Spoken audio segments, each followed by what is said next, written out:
Bonjour à tous et à tous. Je tiens vraiment à remercier les organisateurs de cette journée pour leur invitation et je suis ravie de participer à cette discussion collective aujourd'hui. Alors, je ne sais pas si je vais continuer dans la veine érotique après l'annonce, conclusion par Patrick Vivray, mais en tout cas, c'est vrai que la contribution que je propose de faire complète tout à fait la sienne, dans la mesure où il a parfaitement, brillamment déconstruit les préjugés relatifs à cette notion de barbarie. Et je m'attacherai plutôt à la question de savoir quels sont les préjugés relatifs à cette idée que l'humanisme pourrait être une valeur à partager, sachant que j'y crois, mais que ça suppose une réflexion un peu plus détaillée. Alors, comme vous tous, bien sûr, je ne peux pas faire autrement que d'aborder cette question qui m'est posée, l'humanisme est-il une valeur à partager entre différentes cultures, sans tenir compte du contexte particulièrement troublé, des turbulences que nous traversons, comme ça a été joliment rappelé, à l'heure actuelle, suite aux attentats de janvier et de novembre. Bien évidemment, on ne se poserait pas la question de la valeur de l'humanisme avec une telle urgence si cette manière de voir l'homme n'avait pas été profondément ébranlée par une idéologie qui prétend lui faire concurrence. On ne se demanderait pas combien il convient de défendre cette tradition de pensée, celle qui accorde une place éminente à l'homme dans le monde, si cette tradition n'avait pas été contestée par ceux qui, au contraire, prônent le retour à un ordre religieux et la soumission des êtres humains à leur créateur. En effet, ce qui est effrayant dans le terrorisme djihadiste auquel on assiste aujourd'hui, ce n'est pas seulement qu'il emploie le langage de la force brute et aveugle pour atteindre ses objectifs politiques, mais c'est aussi qu'il semble s'appuyer sur la conviction morale, notamment de jeunes Français radicalisés, qui ont manifestement trouvé dans ce credo djihadiste quelque chose de plus attractif, de plus séduisant que les valeurs humanistes. Alors même si l'on a de bonnes raisons de douter de la profondeur spirituelle de leur motivation, ces adeptes du djihadisme se rassemblent malgré tout derrière une bannière religieuse qui prend les valeurs de l'humanisme occidental pour cible. Et ce qui nous place justement dans cette posture défensive qui a été rappelée à travers l'analyse de la question du rempart, puisque cela oblige ceux qui croient en l'humanisme à défendre leurs convictions d'une certaine manière, comme s'il s'agissait d'une foi parmi d'autres. Deuxièmement, le contexte actuel permet aussi de comprendre pourquoi nous nous posons cette question sur la valeur de l'humanisme dans les termes de la diversité culturelle. En effet, quand on cherche aujourd'hui à défendre la valeur de l'humanisme, on subit les effets d'une grille de lecture qu'on peut qualifier de culturalisée et qui domine l'interprétation des mouvements actuels réactionnaires et anti-humanistes. On l'a vu dans les analyses des attentats de janvier et de novembre, lorsque certains ont soutenu que c'était la culture politique française ou le mode de vie français qui aurait été la véritable cible des terroristes. On a donc assisté à un discours où l'humanisme est devenu l'objet de valeurs qui, alors qu'elles semblent être universelles, ont été en quelque sorte revendiquées comme nôtres, comme typiques d'une certaine culture nationale.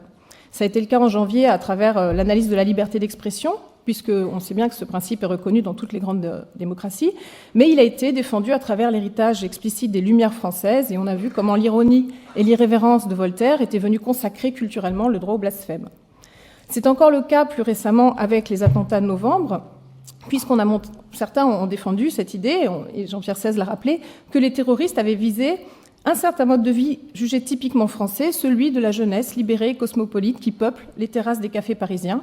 et qui cultive l'art de profiter des plaisirs de la vie. Donc on assiste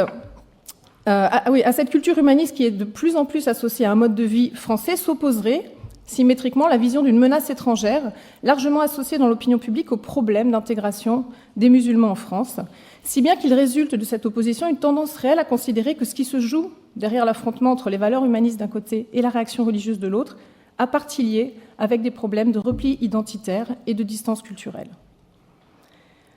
Pour clore ces remarques préliminaires, je considère donc que le contexte actuel pèse sur le sens de cette question et laisse apparaître en filigrane deux préoccupations sous-jacentes. D'abord, peut-on encore croire à l'humanisme à une époque où les clivages religieux et moraux redeviennent si forts qu'ils font douter de sa capacité à rassembler les individus?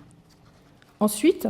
cet humanisme est-il à même de refonder la communauté des citoyens en dépit des tensions culturelles et identitaires qui semblent peser sur elle? Alors, ces deux remarques en tête, je reviens à la question initiale. À un premier niveau d'analyse, tant que le terme humanisme désigne de façon très générale le type de position morale qui reconnaît la dignité de l'être humain en tant qu'il est humain, on est naturellement conduit à supposer que toutes les cultures peuvent partager une telle valeur. Dans la mesure où l'être humain est par nature un être de culture, la diversité culturelle est paradoxalement ce qui manifeste l'unité du genre humain. En effet, ce n'est pas dans l'homogénéité d'un même mode de vie que les individus s'humanisent, mais dans la pluralité des formes de vie symboliques que revêt le processus de socialisation. pluralité des langues, des systèmes de parenté, des croyances religieuses, des codes juridiques, des gouvernements politiques, des réalisations artistiques, des pratiques quotidiennes. Dès lors, si l'on peut dire avec Terence que rien de ce qui est humain ne m'est étranger, c'est bien que l'écart culturel entre nous et les autres, aussi grand soit-il, ne suffit pas à faire éclater l'unité du genre humain. Alors on trouve ici un premier modèle, celui de la traduction linguistique, pour penser une voie afin de comprendre la convergence des différentes cultures autour de la reconnaissance d'une commune humanité. En effet, une langue étrangère ne l'est jamais au point d'être totalement intraduisible. Je n'ai pas besoin de comprendre un étranger qui me parle pour saisir que la phrase qu'il prononce signifie quelque chose et qu'un effort de décryptage pourrait en révéler le sens. De même, faut-il s'attendre, d'après Charles Taylor lorsqu'il défend les politiques multiculturelles, faut-il s'attendre à ce que toutes les grandes cultures, celles qui ont marqué l'histoire des hommes, aient quelque chose d'important à nous apprendre sur l'être humain? Mais charge à nous de nous engager dans ce patient travail de décryptage et dans le dialogue interculturel qui permet de saisir le sens de cet enseignement. Alors l'analyse, bien évidemment, ne peut pas en rester à un tel niveau de généralité, car l'humanisme ne désigne pas seulement la reconnaissance de notre commune humanité par-delà la diversité culturelle, il plonge aussi ses racines dans une tradition historique particulière, et à ce titre, il s'avère porteur d'une certaine culture. Comme cela a été rappelé dans l'introduction, le mot d'humanista apparaît dans l'Italie de la Renaissance pour désigner celui qui s'adonne aux études littéraires, au studia humanitatis, celui qui, comme Pétrarque ou Pic de la Mirandole, exhume les textes des anciens grecs et latins afin d'en tirer un modèle existentiel qui essaimera par la suite dans toutes les grandes cours européennes et qui popularisera une nouvelle vision des rapports entre l'homme et le monde. Au modèle contemplatif qui inspirait la scolastique médiévale, principalement préoccupée de questions métaphysiques relatives à la nature de Dieu et de l'être, les humanistes substituent celui de la vita activa et mettent le savoir au service du perfectionnement moral et politique de l'être humain. La grande innovation de la tradition humaniste a ainsi été de faire de la culture de l'esprit, la cultura animi, la clé d'un tel perfectionnement existentiel. Pour les humanistes de la Renaissance, donc, le savoir n'a pas vocation à enseigner aux hommes la place subordonnée qui est la leur dans le cosmos, comme le pensaient les scolastiques. Il doit au contraire les inciter à assumer leur éminence ontologique. L'homme, en effet, n'est pas une créature parmi d'autres, il est à la fois centre et médiation de l'univers.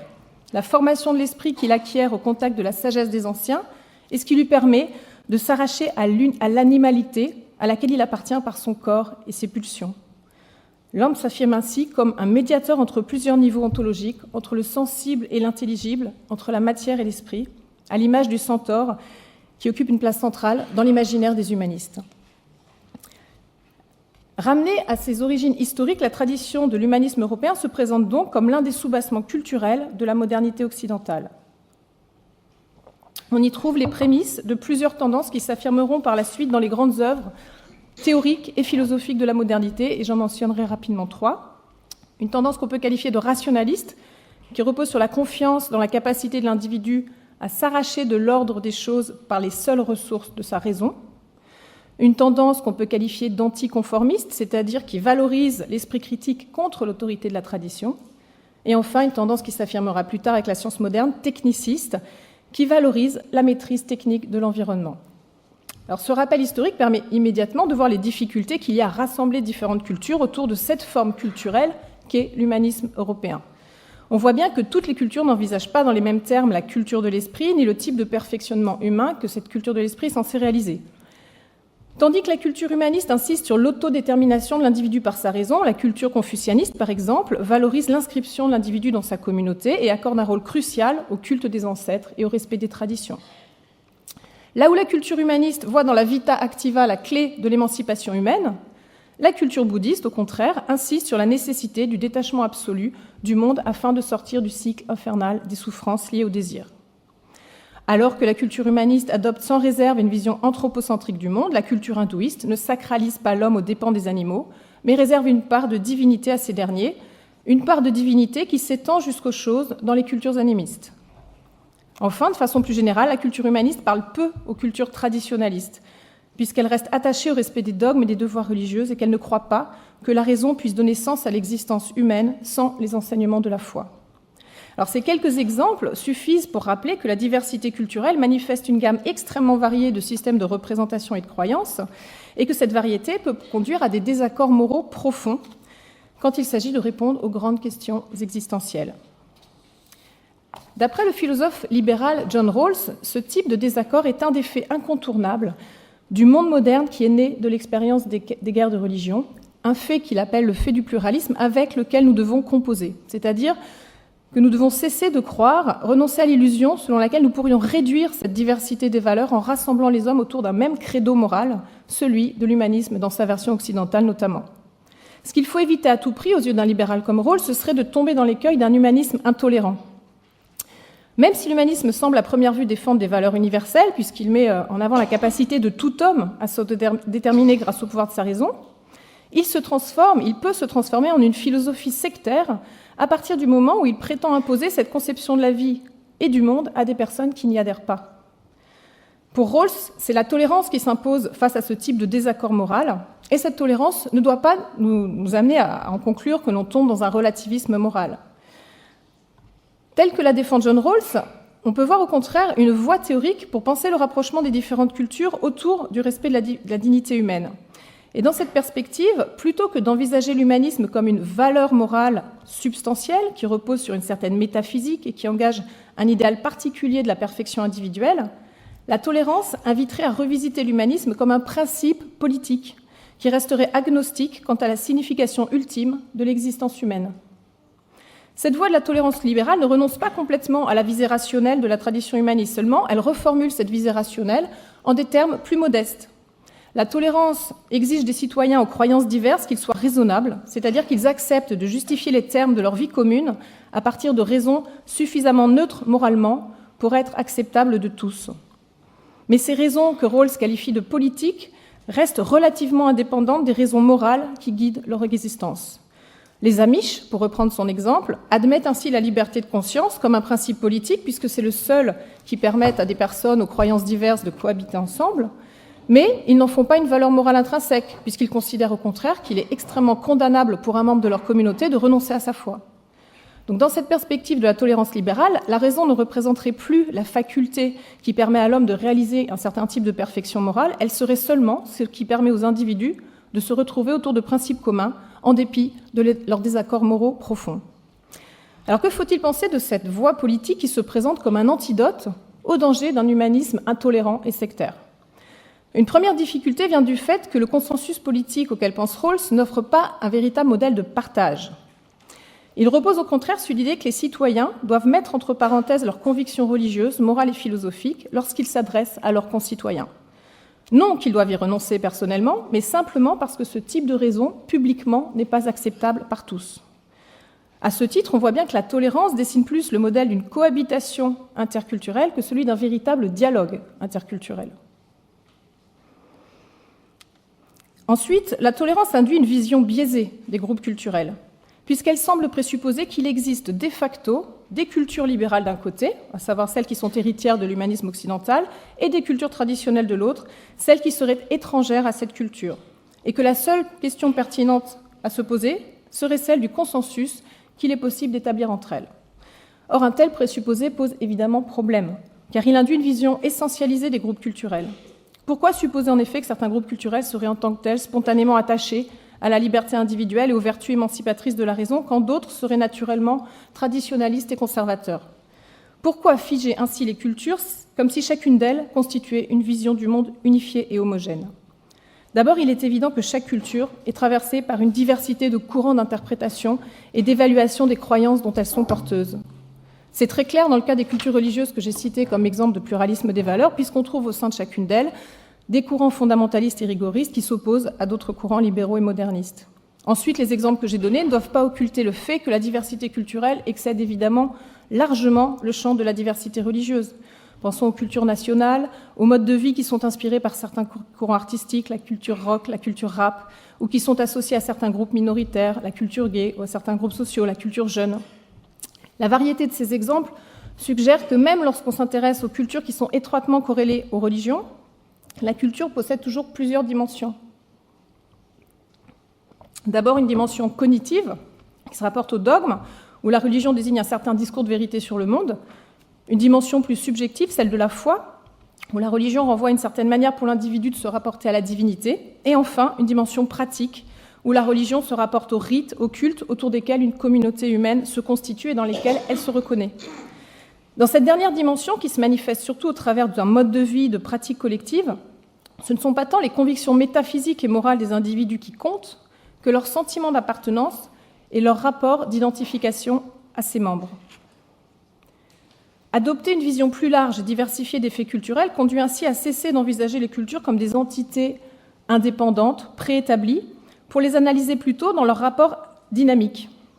Un groupe culturel n'existe pas en tant que tel, mais il se constitue dans sa relation à un ou plusieurs autres groupes sociaux. C'est dans la confrontation avec la différence des modes de vie, des pratiques d'autres groupes qu'il prend conscience de lui-même en tant que groupe.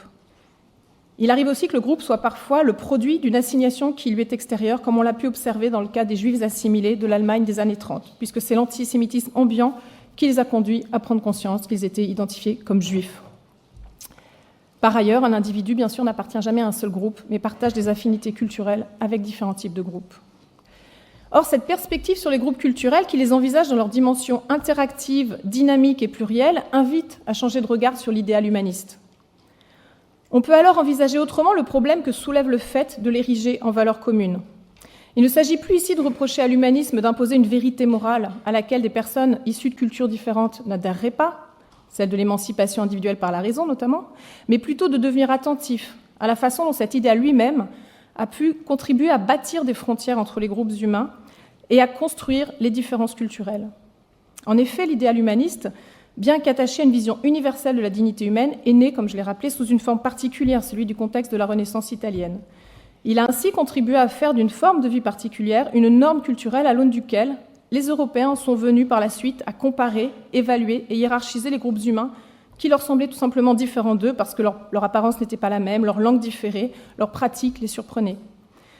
L'idéal humaniste a donc été assis à l'origine d'un processus de normalisation au cours duquel certains groupes sociaux se sont érigés en modèles de civilisation et ont pu interpréter comme signe de déviance et d'infériorité toute différence par rapport à cette norme. Ce processus de normalisation des groupes humains s'est confirmé quand la raison humaniste a pris les traits plus rigoureux et mathématiques de la science moderne, et quand cette science moderne a fait des hommes son objet d'étude, comme l'ont montré les travaux de Michel Foucault. Au XIXe siècle, on observe ainsi en Europe, avec l'apparition de la science médicale, de la phrénologie, de la physiognomonie, de l'histoire naturelle, de l'ethnographie, l'émergence de classification et de hiérarchisation du genre humain,